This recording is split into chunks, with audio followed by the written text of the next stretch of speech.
Hi there, I'm Rhea from Active Health Clinic, and today I wanted to speak to you about the 3 different types of recharge that we may have.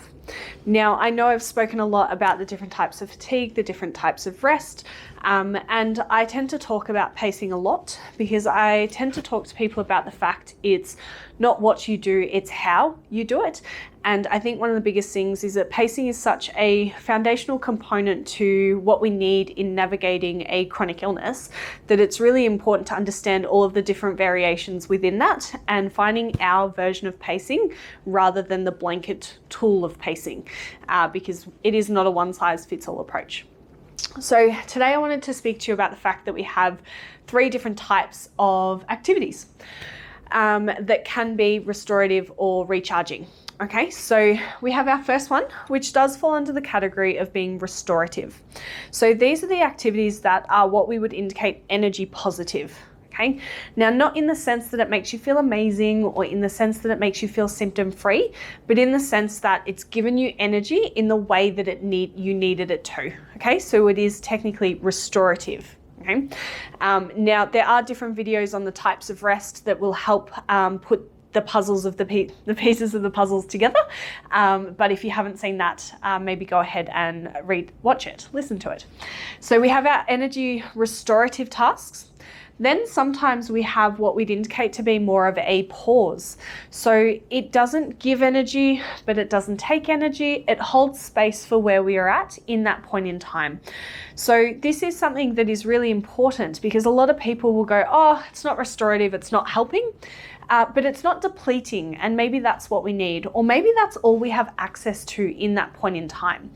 So a pause is literally that. It is a pause where no further energy is going into the task itself, but no further energy is coming in either. And sometimes that is our only option. Now, that might be taking a seat in a shopping center and having a pause.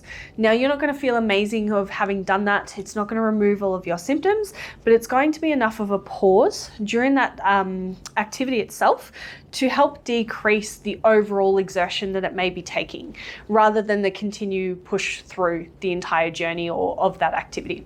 So it's more of a pause. Now, the third is what we call our counterbalance. Now, that isn't necessarily wholeheartedly restorative, but it helps us counter what it is that we just did.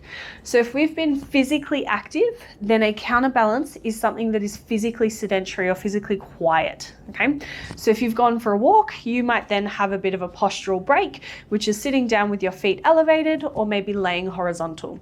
So the counterbalance is to help you recharge in the way that you need to recharge, specifically for the task that you've just done.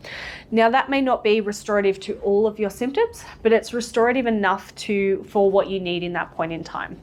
Okay. So I hope this all makes sense, and I know that for some of you this may not be new information, but it's always really important to review how we're going within our pacing, review in what way we're looking at things, and also review our personal expectations in regards to what it is this thing is doing for us, this activity is doing for us, and how we can get the most out of our day with being as minimally symptomatic as possible or with as enhanced pacing as possible.